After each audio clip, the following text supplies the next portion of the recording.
Olá, causídicos! Meu nome é Arlan Taufner e esse é o canal Subjúdice e hoje iniciamos a nossa série de conteúdo. Como prometido, iremos postar semanalmente alguns conteúdos jurídicos pouco discutidos, pouco ensinados ou não ensinados com devido prestígio. Para começar, iremos trazer uma explanação breve, porém preponderante da Lei 10.216, principalmente para esclarecer as diferenças práticas de dois institutos que essa lei traz: a internação involuntária e a internação compulsória. Muitas vezes as pessoas tendem a achar que se trata da mesma coisa, uma internação involuntária da compulsória, mas essa lei é clara em dizer que são institutos completamente diferentes, com requisitos diferentes e com tratamento diferente. Né? Para começar, é importante dizer que o artigo 6º dessa lei traz os tipos de internação existentes. É a internação voluntária, inciso 1º, a involuntária, inciso 2º, e a compulsória no inciso 3º. Antes de partir justamente para as diferenças dos três tipos de internação, é importante dizer que essa lei trata de transtorno mental não de forma a caçar direitos ou a trancafiar pessoas, não. As pessoas têm direito de saber por que elas estão sendo internadas, têm direito a um tratamento concetâneo, é o termo que a lei traz, ou seja, um tratamento adequado ao seu transtorno mental. É sabido que um indivíduo que sofre de esquizofrenia, é agressivo por isso, tem que receber um tratamento diferenciado daquele que sofre um transtorno mental advindo da dependência química, que é o foco desse vídeo. Então o tratamento tem que ser concetâneo, tem que ser feito num ambiente adequado. Além do tratamento ser adequado, o ambiente também tem que ser adequado e não pode se tratar de ambientes asilares, ou seja, não basta botar a pessoa trancafiada em um asilo. O objetivo da lei não é asilar a pessoa, é tratar a pessoa. Então, o ambiente, além de fornecer um tratamento adequado, tem que contar com profissionais adequados, psiquiatras, médicos, psicólogos, assistentes sociais, para dar estrutura tanto a quem trata, a quem se submete ao tratamento, quanto para a própria família. Não é difícil imaginar que a dependência química causa uma desgraça familiar, é uma situação avassaladora no seio da família, e não só uma tragédia pessoal, mas afeta toda a família, trazendo uma situação de extremo risco social. Pessoas que eram pessoas de bem, trabalhadoras, após a dependência química se tornam pessoas extremamente agressivas, pessoas que vilipendiam patrimônio, que perdem noção de realidade, espaço, de tempo e que perdem principalmente o amor próprio e o livre-arbítrio, a autodeterminação dos seus atos. A pessoa de fato não está gozando das suas melhores faculdades mentais. Então, por isso que a Lei 10.216, o Estado traz uma ferramenta de intervir no sentido de salvaguardar a saúde da pessoa que sofre o transtorno mental, mas com o objetivo de reinseri-la ao contexto social e principalmente ao contexto familiar. Desde já convido a todos para lerem a Lei 10.216, também a Resolução 1598, atualizada em 2010 pela Resolução 1952 do Conselho Federal de Medicina, que traz também todo um requisito, toda uma formalidade exigida ao profissional de medicina para esses casos. Indo direto ao ponto. Os tipos de internação. É importante a gente dizer que a internação é uma medida extrema. Ou seja, a internação, por exigência da lei, tem que ser precedida de laudo médico, afirmando que o tratamento terapêutico clínico no ambiente dos consultórios já não é suficiente ou adequado para o tratamento do transtorno mental. Ou seja, é muito fácil imaginar que um dependente químico, ainda com uma certa noção, ainda com um certo domínio da sua vontade, não se acha viciado. Ele acredita que o momento que ele quiser ele pode parar, só que a dependência vai avançando, a dependência vai tomando proporções grandes a ponto que a pessoa não percebe que perdeu o controle de si.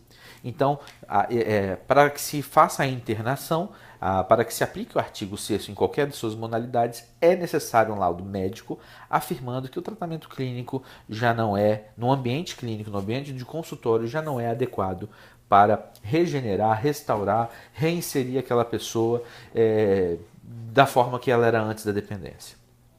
Partindo para os três tipos de internação. O artigo 6º, como eu disse, traz a internação voluntária, a involuntária e a compulsória. A voluntária é bem fácil. Aquele que depende de uma substância química apresenta-se voluntariamente ao tratamento. Não há muito mistério nesse caso. Agora, a diferença básica entre internação involuntária e compulsória está numa coisa bem pequena, é um detalhe. A internação involuntária, a pessoa, apesar de não concordar de ser internada, é uma internação requerida por um terceiro, a respeito de outra pessoa que depende ou que está acometida por um transtorno mental. Apesar dessa pessoa acometida pelo transtorno mental não concordar com aquela internação, ela aceita ser tratada, ela aceita passar pelo tratamento. E esse tipo de internação, a involuntária, não demanda autorização judicial. A lei é bem clara, lá no artigo 8º da lei, que quando se operar a internação involuntária requerida por terceiro, e esse terceiro geralmente são aqueles elencados lá no artigo 1775 do Código Civil, com as alterações do novo Código de Processo Civil, o cônjuge, o curador natural, os pais, filhos, ascendentes, descendentes, os parentes próximos, são aqueles que são interpretados como esse terceiro do artigo 6º. Então, quando o terceiro requer a internação involuntária, e apesar do internado não aceitar a internação, mas aceitar tratar-se, essa internação não demanda autorização judicial, entretanto, demanda uma comunicação em até 72 horas ao Ministério Público. O responsável técnico da clínica deve comunicar os motivos, embasando de forma técnica, daquela internação ao Ministério Público para que se opere a devida fiscalização para que o custos legis exerça seu papel. Entretanto, temos o tipo de internação conhecida como compulsória e é a mais utilizada, porque imagine que a internação involuntária ela pode ser haver a necessidade de transformar a internação involuntária em compulsória. Por quê? A pessoa tem que aceitar o tratamento, mesmo que não aceite a internação, mas tem que aceitar o tratamento. Só que a abstinência da substância química acaba mudando esse contexto. A pessoa passa a não mais aceitar. Então, para que se evite um cerceamento ilegal de direitos, é necessário partirmos para o Instituto da Internação Compulsória. Esse sim demanda autorização judicial.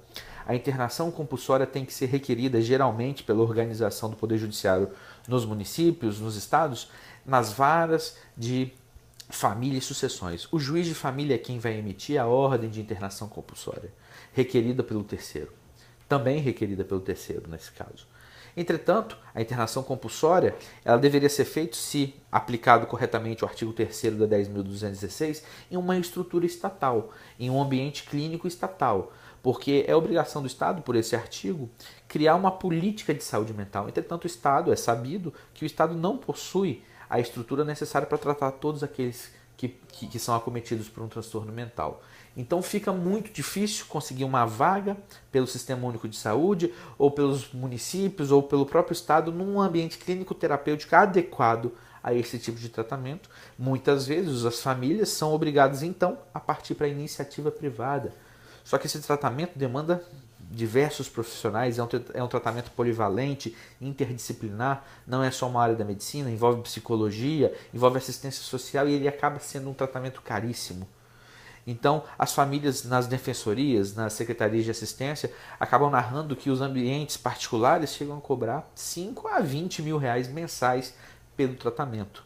Então, além de obter uma tutela para garantir a internação, garantir o tratamento de quem se nega, mas sempre objetivando salvaguardar a vida daquela pessoa, as famílias também têm que provocar o Estado para o custeio desse tratamento. Haja vista ser obrigação do Estado a criação de uma política de saúde mental. E não raras vezes as pessoas confundem e acabam juntando os pedidos da internação compulsória com o pedido de custeio. Só que são demandas de competências diferentes. A internação compulsória você pode pedir a um juiz de família, de sucessões, mas o custeio, a obrigação do Estado tem que necessariamente tramitar nas varas da Fazenda Pública, seja no âmbito do município, do Estado ou da União. Ou seja, são dois pedidos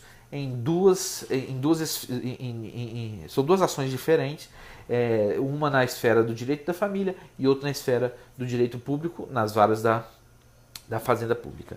Então, para esclarecer na prática a diferença das duas, é que a internação involuntária, ela não demanda a intervenção judicial, mas demanda aceitação ao tratamento. A internação compulsória, ela demanda intervenção judicial porque a pessoa alvo do tratamento não aceita tratar-se, muito menos internar-se. Então, a determinação da internação compulsória parte de juiz de família e muitas vezes, quando se precisa requerer ajuda, o custeio, quando a família não consegue custear o tratamento no âmbito particular, requer-se ao Estado, através de uma ação postulada diante das fazendas, das varas da Fazenda Pública, o custeio, por ser responsabilidade do Estado, a política de saúde mental. Não só de saúde mental, mas de saúde como um todo. Então, ficando claro a diferença dos três tipos, é importante dizer que no texto da lei não traz com clareza essa diferença entre compulsório e involuntário, mas na prática, apesar de ser involuntária, a internação ela é aceitada, o tratamento é aceitado por aquele que foi alvo da internação involuntária, ao passo que na compulsória não aceita nem tratamento nem internação. Espero que tenha ficado claro, é um vídeo inicial. Deixe sua crítica, deixe seu elogio, deixe sua pergunta, assim que possível responderemos e em breve estaremos publicando um artigo mais detalhado, até como uma espécie de troca de experiência para os causídicos, colegas e curiosos do tema, e até objetivando auxiliar familiares desesperados por tratamento de seus entes queridos que estão acometidos por transtorno mental advindo da dependência química. É importante dizer que o objetivo dessa lei não é caçar direitos nem trancafiar pessoas, é salvaguardar vidas. Agradeço a sua atenção e fiquem com Deus.